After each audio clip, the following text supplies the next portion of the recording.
여러분도 뭐 대부분 다 하셨겠지만 임플란트가 잘 좀 어긋나 갖고 또 빼고 막 그러느라고 오늘 또 이가 없어요. 그래서 발음이 좀 셀 것 같아서 매우 조심스럽게 지금 말을 하고 있으니까 목사님 왜 저렇게 천천히 얘기를 하실까? 그 다 이유가 있어서 그러니까 여러분 참조하시길 바라고요. 그래서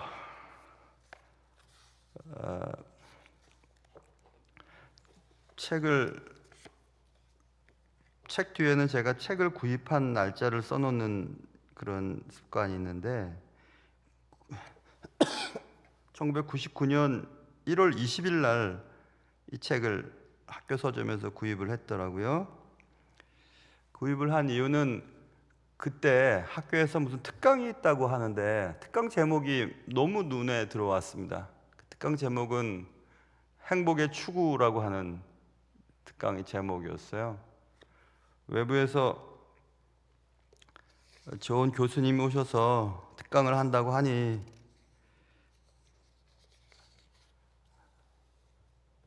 특강을 들어야 되겠다. 우리 교회 협력 선교사 태국의 이문기 선교사님 큰아들이 이번에 미국의 호프 칼리지에 들어갔거든요.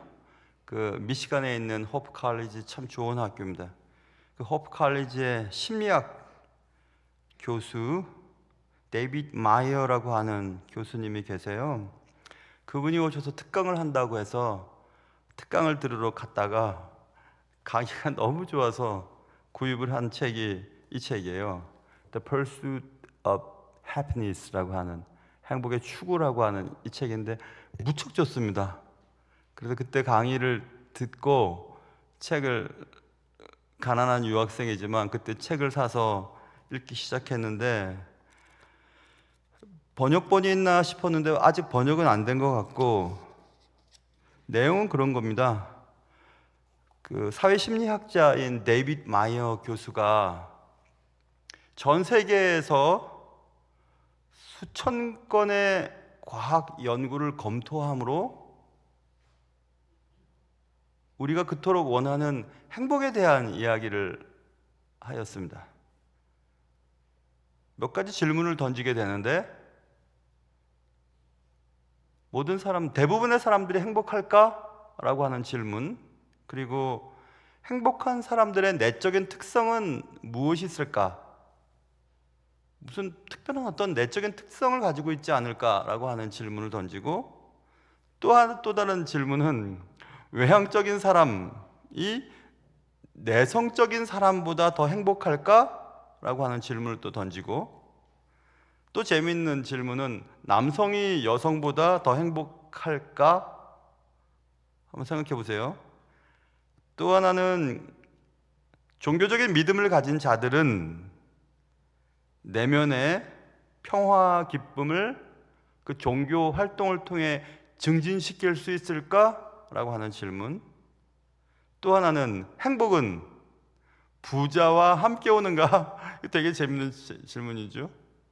그럼 부자는 행복한가? 라고 하는 질문으로 돌이켜 볼 수도 있고, 또 행복한 어린이는 행복한 성인이 될 가능성이 더 높을까? 그것도 재미있는 질문입니다. 어릴 때부터 행복해야 하는 어린이가 나이가 들어서도 행복할 확률이 더 높은가? 라고 하는 질문. 또 친구 관계가 개인의 행복에 어떤 역할을 하는 것일까? 질문이 대단히 재미있지 않습니까? 또 하나는 나이 드는 것, 나이를 먹는 것이 행복감을 느끼는 데 중요한 요소인가? 또 다른 질문은 자신의 행복감을 향상시키기 위해 무엇을 할 수 있을까? 그 밖에 등등등 그런 질문을 던지면서 풀어낸 책인데 이 책의 장점은 지금 이 책 두께가 요만큼 되고 이만큼은 다 참조문헌이에요. 참조문헌이 이렇게 많아요. 그러니까는 과학적인 근거나 여러 가지 데이터를 사용해서 책을 풀어냈다는 데 있습니다. 그런데 그때 제가 느꼈던 데이빗 마이어 교수님 자체가 무척 행복해 보이셨어요. 어찌 그렇게 행복하게 강의를 하셨는지 강의 내내 아주 재미있게 들었던 기억이 납니다. 그래서 강의한 있냐고 그랬더니 책이 있다고 해서 그 책이 이 책이 그 책인데 하여튼 여러분 혹시 가능하신 분이 계시면 행복의 추구라고 하는 이 책은 참 좋은 책이니까 좀 전에 질문을 던졌던 그런 질문에 대한 해답들을 풀어내는 아주 좋은 책이었습니다. 제가 왜 1999년 1월 달에 이 특강을 들으려고 생각했냐 하면 여러분이나 저나 모든 사람들이 다 행복에 대한 궁금증이 있기 때문에 그래요. 가끔씩 행복이 뭘까라고 인터넷에 찍어보기도 하고 행복한 삶은 도대체 무엇을 말하는 것인가? 어떻게 하면 행복할 수 있는가? 그래서 이 The Pursuit of Happiness의 큰 주제가 Who is happy? 누가 행복한 사람이지? And why? 왜 행복한가? 그들이 행복하다면 왜 행복한 거야? 라고 하는 질문에 답을 찾아내기 시작합니다. 우리 다 그런 생각을 갖죠. 그런데 솔로몬은 오늘 본문에 우리가 읽은 것처럼 평생을 큰 재물을 모으며 살았던 사람이었습니다. 그리고 또 그가 원하는 것은 다 마음대로 해볼 수 있는 기회를 가진 사람이었습니다. 그런데 그가 이것저것 다 해보고 내린 결론은 헛된 것이었다. 바람을 잡는 것 같았다. 실체가 없었다. 라고 결론을 짓습니다. 솔로몬은 정말 행복해지고 싶었습니다. 어떻게 하면 행복해질 수 있을까? 돈도 있고 권력도 있고 이성도 있고 부동산도 있고 권력도 가졌고 모든 것을 가졌지만 행복하지 않았다. 그렇게 우리에게 얘기해주고 있고, 왜 이런 질문을 던지냐 하면 또 한 번쯤 기독교인이라면, 당신이 기독교인이라면 이 정도는 알아야 되지 않을까 하는 질문 가운데 오늘 주제를 잡은 이유는 여러분이나 저나 다 행복해지고 싶은 욕망이 우리에게 있다는 사실입니다. 그리고 행복해지고 싶은 욕망은 인간의 마음에서 가장 높은 욕망 가운데 하나라고 보통 철학자들이 얘기를 합니다. 모든 인간의 행복을 추구한다. 그래서 인간이 사용하는 수단을 통해 우리는 그 목적을 이루려고 한다. 그 목적은 행복해지는 것. 그게 목적이에요. 자, 그래서 한번 이런 질문을 던질 수 있어요. 어떤 사람은 전쟁에 나간다. 또 어떤 사람은 전쟁을 피한다. 서로 다른 견해를 가지고 전쟁을 하는 사람이 있고 전쟁을 피하는 사람이 있다. 그런데 그 두 사람 모두 다 같은 욕망 때문이다. 전쟁을 피하려고 하는 자도 행복해지려고 전쟁을 피하고 싶고, 전쟁을 굳이 하려고 하는 자도 전쟁을 통해서 행복을 얻기 위해서 전쟁을 한다. 보십시오. 목적은 같지만 다른 행동들을 취하고 있잖아요. 그러니까 거기서 우리는 어떻게 하면 행복할 수 있는가라고 하는 공통점을 찾아낼 수 있을까라는 질문을 던지는 겁니다. 그리고 역시 그리스도인들도 모두 행복해지고 싶은 욕망을 가지고 산다. 그것을 거부할 사람이 있습니까? 없습니다. 다 행복해지고 싶습니다. 저도 행복하게 살고 싶어요. 그래서 이제 행복이란 뭘까라고 이제 질문을 던지는 겁니다. 행복이 뭐지? 아리스토텔레스 시대와 그 이전부터 행복은 모든 사람들이 열망하는 어떤 것이라고 범주 안에 넣고, 그리스인들이 행복을 연구하면서 한 가지 결론을 얻어냅니다. 그것은 행복은 단순한 느낌이나 감정 상태가 아니라는 것. 이상한데? 행복은 감정과 관계된 게 아닐까? 느낌 아닐까? 그게 아니고 행복은 객관적인 현실이라는 것을 찾아냈어요. 재밌죠, 여러분? 감정이나 느낌이 아니고 객관적으로 현실적인 것이 행복이라 이렇게 얘기를 하였습니다. 그럼 또 우리 그리스도인들에게 있어서 행복을 어떻게 정의 내리면 좋을까? 비슷한 것을 찾으면 됩니다. 행복? 뭐지? 성경에서 말하는 행복은 성경에서 축복이라고 하는 단어와 매우 연관성이 있습니다. 나 축복받았는데 그 말은 나 행복해. 여러분에게 축복이 있기를 원합니다. 주님의 축복이 있으시길 원합니다. 그건 행복한 삶을 살기를 바랍니다. 그것과 연관성이 있다는 얘기입니다. 자, 그래서 고전, 중세, 기독교 윤리학에서 행복은 인간의 삶이 진정한 인간의 삶을 살아가는 어떤 길이 있다고 한번 생각해 보세요. 인간이라면, 기독교인이라면, 하나님을 믿는 사람이면 이렇게 살아야지 라고 하는 어떤 선이 있다고 해보세요. 길을 걸어가는 선. 그 진정한 인간다운 삶을 살아가는 이 길과 일치되도록 인간의 번영. 그래서 여기 제가 참조한 책에서는 인간의 번영이라고 제가 번역했죠. 플로리싱이라고 하는 휴먼 플로리싱, 그러니까 인간의 번영 또는 우리가 잘 아는 웰빙이죠. 웰빙을 안녕의 상태쯤으로 번역하면 좋을 것 같아요. 아주 편안한 상태입니다. 아주 좋은 상태요. 그러니까 그리스도인들이 인간다운 진정한 삶을 살아가는 길에 매우 일치시켜 가면서 우리의 번영도 또 안녕도 이렇게 일치시켜 가는 것, 그럴 때 행복을 느낀다는 겁니다. 행복하다는 겁니다. 행복하다는 객관적인 사실이라고 했으니까 그때 행복하다고 말할 수 있다, 이렇게 얘기를 합니다. 무슨 말인지 잘 모르겠다 싶은 생각이 들겠지만 조금 더 공부하면 이해가 됩니다.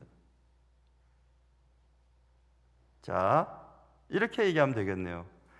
사람이, 그리스도인들이 또 그리스도인이 아니라도 인간다운 삶을 살아가면서 진정으로 나는 행복한 삶을 살고 있어 라는 내 마음속에 행복을 갖기 위해서는 나의 행동이나 생각이나 욕망이나 야망이 인간을 만든, 또 나를 만든 목적에 비추어 매우 질서정연하게 움직일 때 나는 행복하다라고 말할 수 있다는 거예요.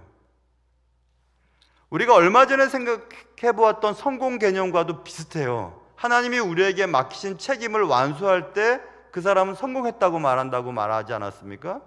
자, 인간이 걸어가야 할 길이 있습니다.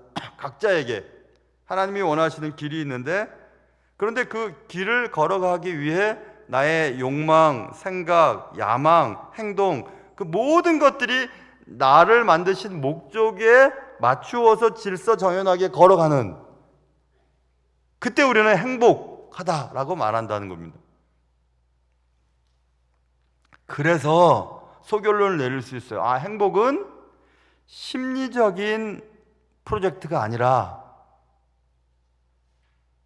사이콜로지컬이죠. 심리적 프로젝트. 그러니까 어제 심리적으로 우리가 행복감을 얻기 위해서 노력하는 어떤 과업이 아니라는 겁니다. 심적인 문제가 아니고, 그 다음 뭘까요? ethical, 윤리적인 프로젝트라는 얘기예요. 그러면 행복한 삶을 살기 위해서는 나를 행복하게 만들어주는 것들을 취해서 심리적으로 행복하다라는 걸 느끼도록 만들어주는 것이 아니고, 내가 삶을 살아가면서 매우 내 삶의 목적에 부합하도록 내 생각과 야망과 또 욕망과 행동들을 일치시켜가는 그런 윤리적인 카테고리에 집어넣을 수 있다는 얘기예요. 윤리적인 과업이라는 겁니다. ethical 프로젝트라고. 무슨 말인지 잘 모르겠다라는 생각이 드실 거예요. 근데 가만히 생각해 보면 이해가 됩니다.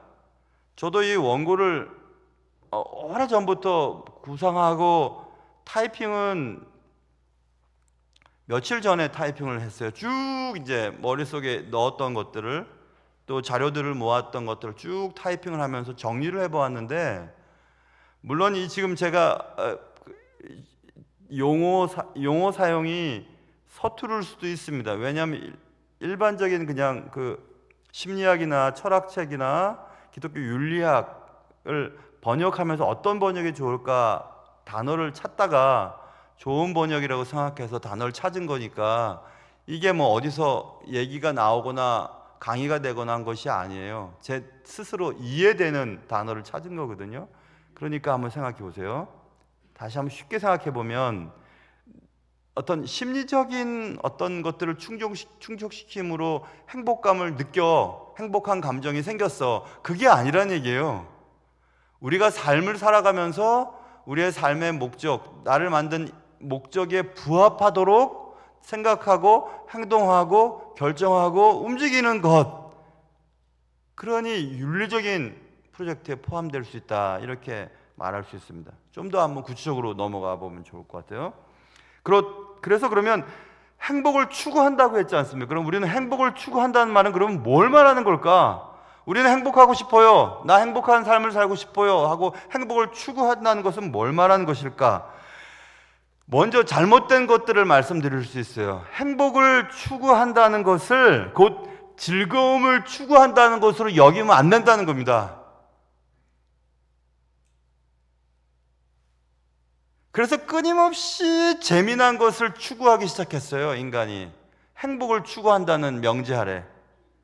그래서 행복을 정서적인 상태에서 충족받으려고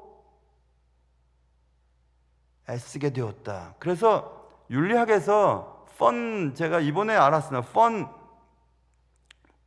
모랄리티라고 하는, 그러니까 재미 도덕, 재미 윤리, 이렇게 번역할 수 있죠. 아까 제가 말씀드렸지 않았습니까? 윤리적인 프로젝트라고 했는데, 윤리적인 프로젝트의 관심이 나를 재밌게 하는 것에 초점이 맞춰진다는 겁니다. 행복을 추구할 때. 그래서 계속 즐거운 것을 찾아요.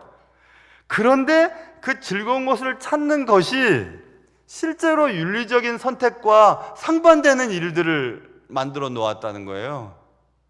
자, 보세요. 나를 즐겁게 하기 위해 나는 혼외 정사를 쫓아 간통. 보세요. 분명히 난 재미를 쫓죠. 재밌어. 너무 재밌어. 너무 재밌거든? 근데 윤리적이지 않지 않습니까? 윤리적이지 않잖아요, 분명히. 그런데 재미있는 것을 쫓아서 나는 행복감을 취하려고 해. 재미를 쫓는 겁니다. 간통. 또, 이 돈을 가지고 부모에게 효도할 수 있지만, 나 이거 가지고 재밌게 여행 다니고 뭐 맛있는 거 사 먹고 이번에 뭐 좀 좋은 차도 사고 하면서 불효를 감행을 합니다. 그런데 나는 불효 괜찮아, 난 내가 재밌으면 되니까 하고 그 돈을 날 위해서 사용했어요. 재밌죠? 행복합니다. 그런데 윤리적으로 맞지 않았어요. 왜냐하면 부모를 공경하지 못했으니까. 낙태 문제를 제가 제일 처음 단기면 시리즈에서 거론한 이유는, 미국 대선도 있고 한국의 이슈도 있고 여러 가지 이유들이 있기 때문에 제가 의도적으로 낙태를 제일 먼저 채택했지만, 낙태의 문제도 한번 생각해 보세요. 낙태는 아기를 가진 여성의 인권을 보호한다는 차원에서 낙태 허용에 대한 문제가 생겼지 않습니까? 난 너무 불편해, 이것 때문에. 이거 나 빨리 해결해야지.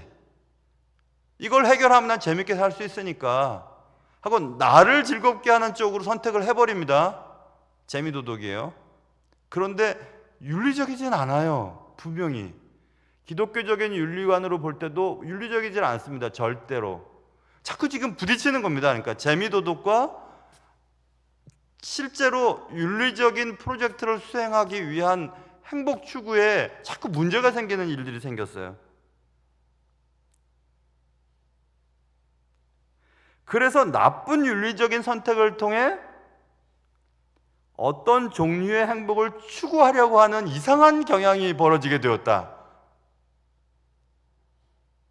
재미를 추구하다 보니까 윤리적이지 않게 됐습니다. 근데 윤리적이지 않는 것은 행복이라고 하는 것을 인정해 줄 수가 없어요. 윤리적이지 않은 것이 어떻게 행복이라고 말할 수 있어요? 나 기분 좋은데 뭐 나만 기분 좋으면 되는 거 아니야? 그게 아니라는 얘기입니다. 느낌이나 감정이 아니라는 얘기예요. 그래서 행복이 단지 기분에 불과하고 그 행복한 기분을 유지하는 것이 내 최고의 목적이야 라고 생각하는 순간 사회의 모든 규칙들이 깨어져 버립니다. 법이라는 거 상관없어요. 나만 즐거우면 되는 겁니다. 그래서 행복이 객관적인 인간의 목적, 인간을 만든 목적, 우리 그리스도인이라면 하나님이 우리를 만드신 목적과 분리되어 버렸어요. 그래서 개인적인 쾌락이 우선시되고, 그래서 사실 행복의 원천으로 느껴지는 쾌락이 점점 더 사소하고 덧없는 것이 되어버리는 경향을 갖게 됩니다. 자, 이것은 뭘 말하냐면 과거에 소확행이라고 하는 단어가 있었나요? 없었습니다. 소소하지만 확실한 행복, 소확행. 무라카미 하루키가 레이먼드 카버를 참 좋아하잖아요. 레이먼드 카버의 번역을 참 많이 했습니다. 무라카미 하루키가. 하루키의 책 가운데 랑겔 한스 섬의 오후라고 하는 수필집이 있어요. 거기에 소확행이라고 하는 말을 씁니다. A small good thing이라고 하는, 작아 그런데 좋아, 소확행. 그래서 소소하지만 확실한 행복. 그래서 거기 제가 잘 기억은 안 나나 무라카미 하루키의 책에 어느 날 문득 이 서랍을 딱 열었더니 잘 세탁이 되고 잘 말려진 네이가 이렇게 쫙 진열되어 있을 때 나는 소소한 행복을 느낀다. 이런 내용들이 있어요. 자, 그러면서 점점 사소하고 사실은 별로 대단치 않는 것들이 행복한 것으로 바뀌어지고 있잖아요.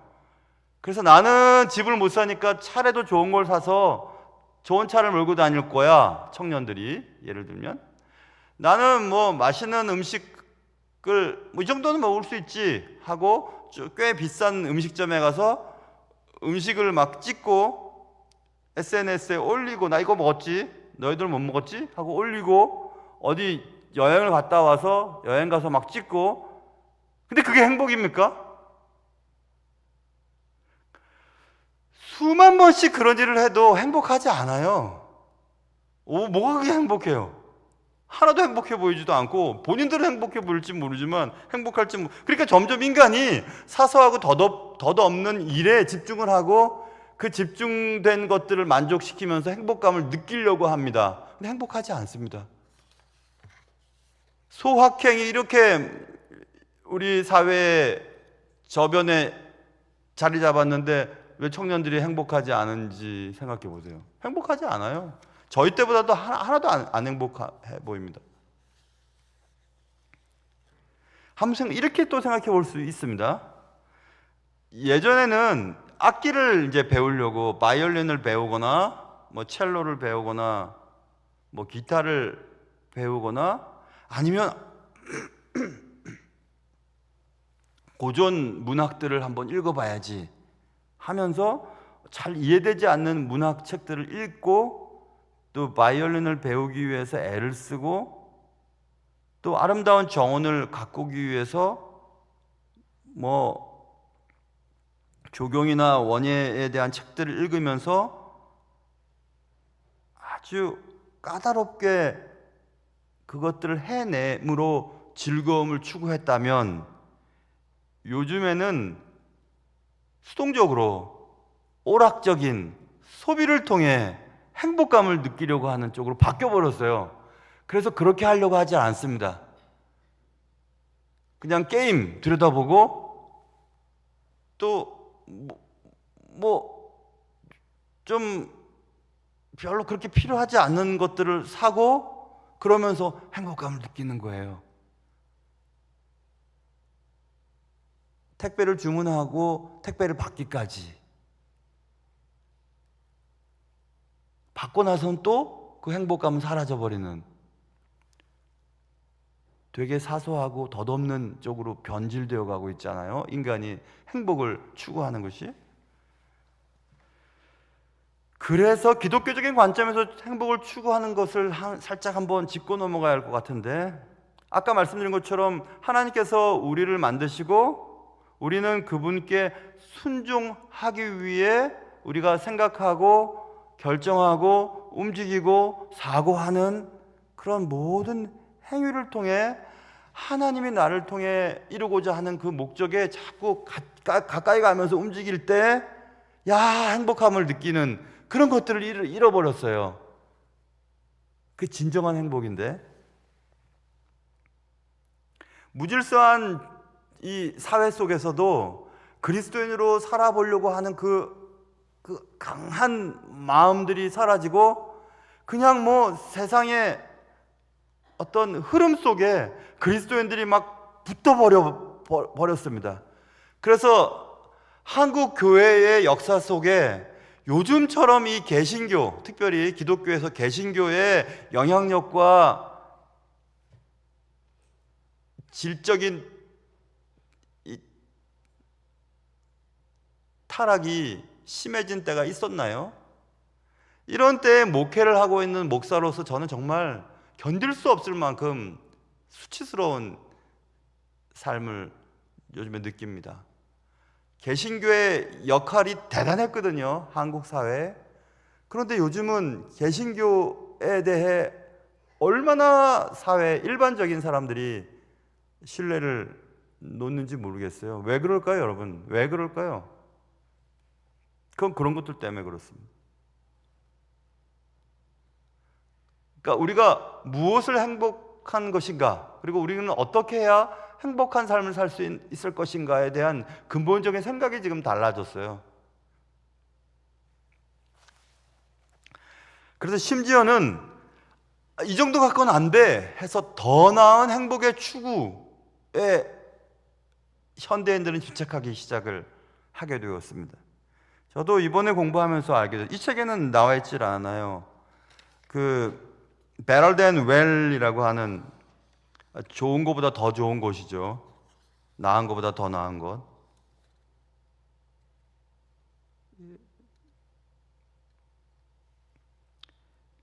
Better than well이라고 하는 책이 있습니다. 그것은 칼 엘리엇이라고 하는 미네소타 대학의 철학 교수예요. 근데 교수이면서 의사 선생님이에요. 대단한 분이죠. 근데 그분의 책이 있어요. Better than well이라고 하는 책. 그 책이 왜 지금 제가 거론하냐면 better than well. 자, well보다 더 나은 거예요. 그러니까 우리가 행복감을 느끼는 것보다 더 행복감을 느끼기 위해서 현대인들이 막 발버둥을 치고 애를 씁니다. 그래서 이 칼 엘리엇이 그의 책에서, 그 책의 부제가 이렇게 되어 있습니다.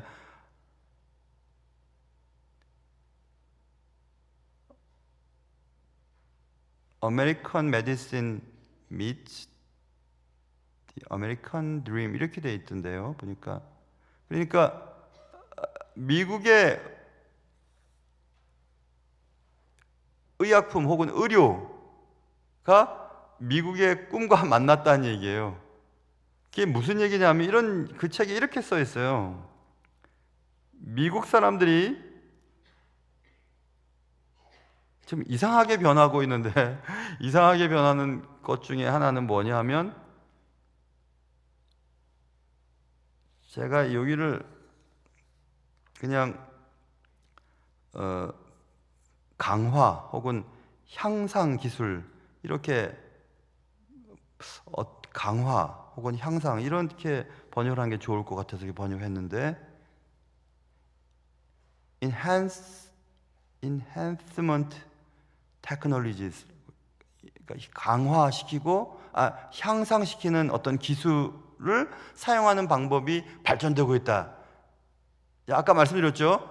이분은 철학자이면서 의사 선생님이라고 했잖아요. 그러니까 의료와 그리고 아메리칸 드림은 보통 뭐 이민자들이나 가난한 자들이 와서 아메리칸에서 꿈을 이루어서 잘 살게 되고 부자가 되고 거기다가 이제 행복한 삶을 누리게 된다라는 것을 접목시켜서 그래서 그 행복을 더 나은 행복을 추구하기 위해 미국의 사람들이 뭘 하기 시작했냐면 약물을 복용하기 시작했다 이 얘기를 합니다.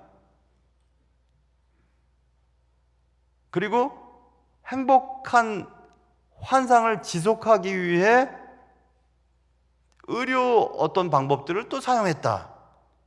또 행복감을 유지하기 위해 계속 돈을 소비하는 방식으로 삶을 살아가기 시작했다.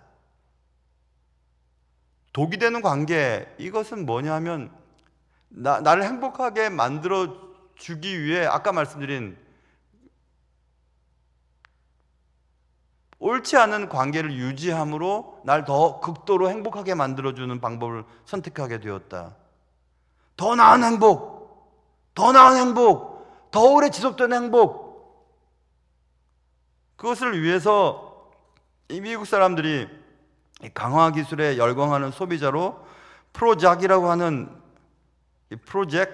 것은 전 잘 몰랐어요. 근데 찾아보니까 프로젝은 우울증 치료제 대표적인 상표가 프로젝이라고 하는 약이 있다고 하더군요. 제가 찾아봤어요.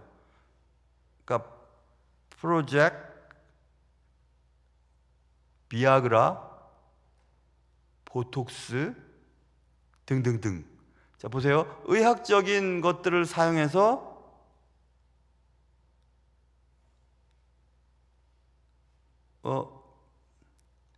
비아그라가 뭔지 여러분 아시죠? 그리고 보톡스가 뭐 때문에 미용에 사용되는지도 여러분 아시죠? 그건 뭐냐면 더 젊게, 더 강하게, 더 쾌락을 즐기는 쪽으로 의학이 접목이 됐다는 거예요. 인간의 욕망과 그렇게 계속 발전되고 있다는 겁니다.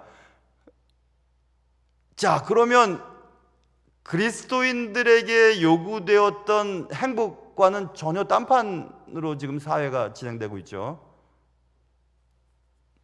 무서운 얘기입니다. 그게 바로 전도서 2장에 나와 있는 솔로몬의 이야기예요. 나를 위하여 포도원도 짓고 집도 짓고, 나를 위하여 수목을 기르는 살림에 물을 주기 위해 못들도 팠고, 나를 위하여 남녀노비를 사기도 했고, 나를 위하여 소와 양떼의 소유를 더 많게도 했고, 나를 위하여 노래하는 남녀들과 첩첩들을 많이 두었고. 이게 바로 그겁니다. 더 행복을 추구하는 방식인데 잘못됐잖아요, 여러분. 그래서 이 칼 엘리엇의 책에서 그런 말을 합니다. 이런 것들은 전투적인 행복의 추구라고 얘기를 해요. militant happiness seeking. 전투적인 행복 추구. 막 전투적인 겁니다. 막 어떻게 해서든지 하여튼 행복을 추구하려고 하는 거예요. 얼마나 그래서 인간이 이상해져 가는지 몰라요. 난 나이보다 더 하면서 약물을 사용해서 쾌락을 유지하고 또 뭐 그게 나쁘다고 얘기하는 게 아닙니다. 그런 경향이 뛰었다는 거지. 지금 오늘날에 보톡스를 맞으면서 주름을 막 피고 계속 피고 난 주름 하나도 없지. 난 동안이지. 그거 뭐 때문이냐 하면 너 당신 되게 젊은데? 나이에 비해서 젊어? 그러면서 내가 기분이 좋아지는 거예요. 행복 추구. 더 행복 추구. 전투적으로 행복을 추구하기 위해 의료와 손을 잡은 겁니다, 지금.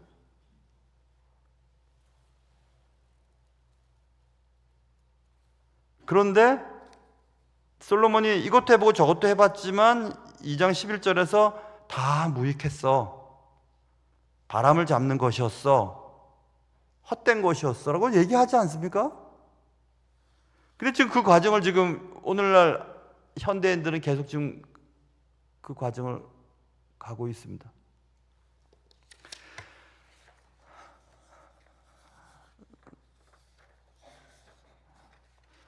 그래서 우리는 이쯤에서 더 이상 들어가면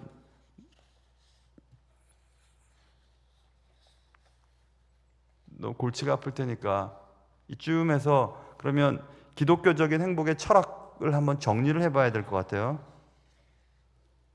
그럼 하나님께서 원하시는 행복, 우리가 추구해야 될 행복은 뭘까?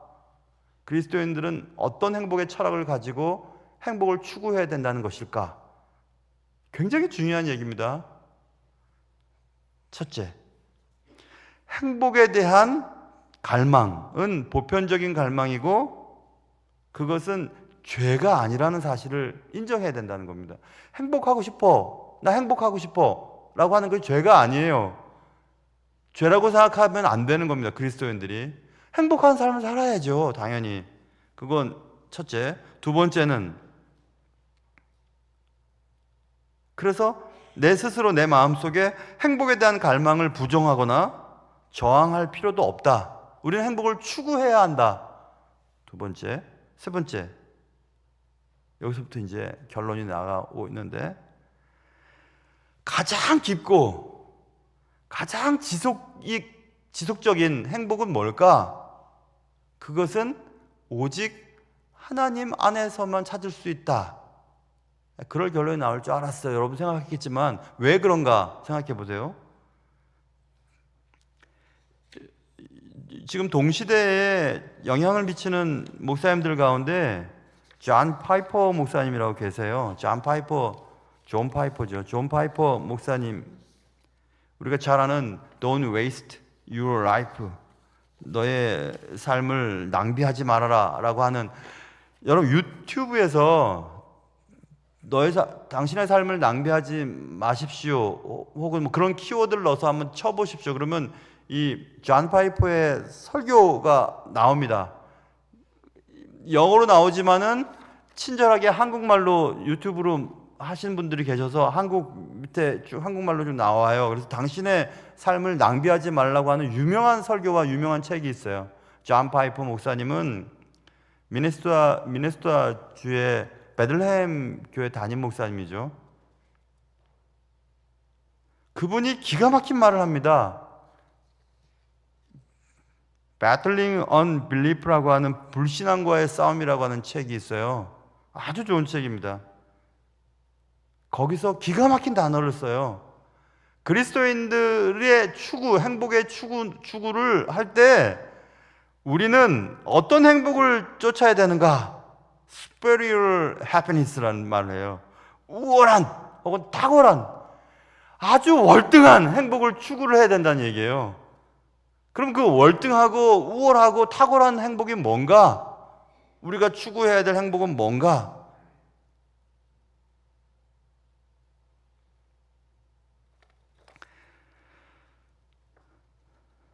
그 행복은 하나님이 주시는 큰 쾌락, 하나님의 일을 할 때, 아니면 하나님을 만났을 때, 하나님의 뜻을 깨달았을 때 느끼는 말로 표현할 수 없는 큰 기쁨, 큰 쾌락, 큰 행복, 그것을 맛본 자는 더 이상 어떤 행복을 쫓기 위해 불안하거나 교만해지거나 수치심을 느끼거나 조급하거나 탐욕스럽거나 괴롭거나 낙심에 빠지거나 정욕이 우리를 사로잡는 어떤 행복의 추구를 더 이상 하지 않는다는 얘기입니다. 우월한 행복을 맛본 사람은 정말 맛있는 곳에서 어떤 음식을 먹으면 다른 집에 가서 그 음식을 안 먹고 싶어요. 왜냐하면 이게 진짜 맛있으니까. 힘이 들어도 거기까지 찾아가서 그 음식을 먹는 이유는 그게 우월하니까, 탁월하니까, 비교할 수 없으니까. 그런 기쁨, 그런 행복을 느껴야 된다는 것입니다. 그것은 하나님에 대한 지식을 알고 하나님이 원하시는 방향을 찾아서 하나님이 걸어가는 그 길을 내가 동행하는 겁니다. 아까 얘기했잖아요. 인간이 만든 선과 질서정연하게 움직인다고 하지 않았습니까? 그게 바로 동행인 거예요. 하나님의 뜻과 동행하는 겁니다. 하나님의 뜻과 일치하는 거죠. 그래서 하나님이 계획한 목적을 이룰 때 우리 인간은 피조물로서 상상할 수 없는 성취감을 얻게 되거든요. 그것은 저는 조금 맛볼 수 있어요. 설교자는 그렇습니다. 야, 나 같은 게 어떻게 막 이렇게 많은 성도들 앞에서 매주 어떻게 설교를 하지? 사실 인간적으로 보면 끔찍한 일입니다. 내가 말하는 것과 내가 사는 것이 일치되지 않았을 때 내가 말하는 것이 쉼이 없을 거고, 영혼을 살려내야 되고 영혼을 어쨌든 천국까지 이르도록 애를 써서 이분들을 모시고 가야 될 텐데 나의 잘못된 한마디 때문에 이분들이 떨어져 버리면 어떡하지? 라는 그 중압감이 얼마나 큰지 아세요? 그래서 설교 전에 이 감정이나 이런 것들이 굉장히 예민해지고, 그런데 꼭 사단은 설교하기 전에 사람을 흔들어 놓기도 하고 막 괴롭히기도 하고 그렇습니다. 그런데 이렇게 만약에 설교를 하면서 지금도 오늘 이 굉장히 큰 주제지 않습니까? 행복이라고 하는 것들을 어떻게 3, 40분 만에 얘기를 나눌 수 있겠어요? 이것들을 전해야만 하는 건데 저에게는 그런 사명이 있습니다. 한 번쯤은 들어봐야 되니까, 그리스도인으로서. 그런데 이것을 해내고 또 이 시간들을 보내면서 하나님이 계속해서 주시는 은혜를 느끼거든요. 그러면 성취감을 느껴요. 야, 이게 행복이네. 하나님이 나를 만드신 목적대로 내가 지금 가고 있구나. 하나님이 나와 또 내가 하나님과 동행하고 있구나라는 것을 느낄 때 이 일을 계속할 수 있거든요. 행복한 거죠. 정말 행복합니다. 내가 하는 게 아니구나라는 것을 깨닫게 되거든요.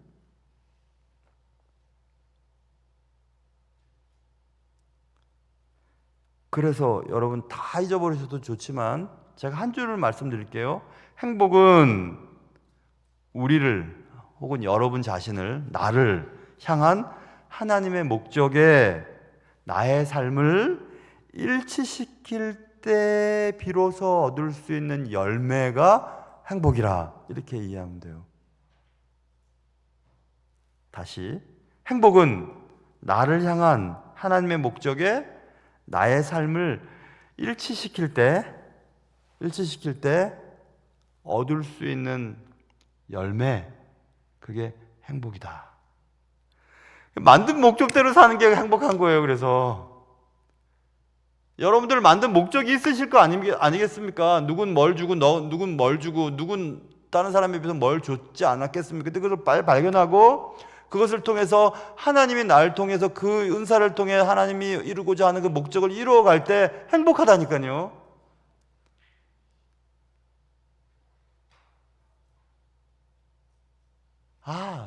또 생각났어요. 제가 은행에 사표를 내고 내가 지금 무슨 짓을 한 거지? 하고 전철을 기차를 타고 가는데 칼 힐티의 글을 신문을 통해서 봤는지 뭘 통해서 봤어요. 칼 힐티가 그런 얘기를 했습니다. 내 인생의 최고의 날은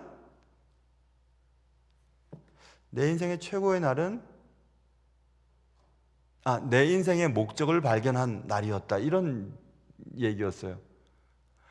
전 그때 하늘을 날아갈 것 같았습니다. 하나님이 나를 그동안 태어나게 하시고 어떤 과정에서 경험을 하게 하시고 여러 과정들을 겪으시면서 내가 신학을 하고 이제 목회를 하기 위해서 하나님이 지금까지도 날 이끌어 주셨구나. 나를 만드신 목적을 발견한 그날 저는 정말 기가 막힌 날이었었어요. 잊을 수가 없습니다. 그 전철 안에서. 여러분 그런 경험 있으세요? 나를 향한 하나님의 목적이 이거였고 나는 그것을 발견했어. 맞아, 이걸 위해 살아야지. 이걸 위해서 나를 여태까지 여기에 살게 하셨구나. 죽지 않고 여기까지 버티게 하셨구나. 그것을 발견해야 되는 겁니다. 그러면 세상이 줄 수 없는 행복감을 느끼게 돼요. 그 일을 계속해 나가면서 행복을 계속 유지하니까 그렇게 좋을 수가 없는 겁니다. 목회는 정말 2번은 하고 싶지 않은 힘든 일이지만 제가 이 일을 하면서 내가 다시 태어나도 이 일은 선택하겠구나 라고 할 만큼 매력적이에요, 저한테는. 왜냐하면 저는 여기에 꼭 맞는 성품과 꼭 맞는 자질을 갖고 있다는 걸 저는 하면 할수록 알게 됐거든요.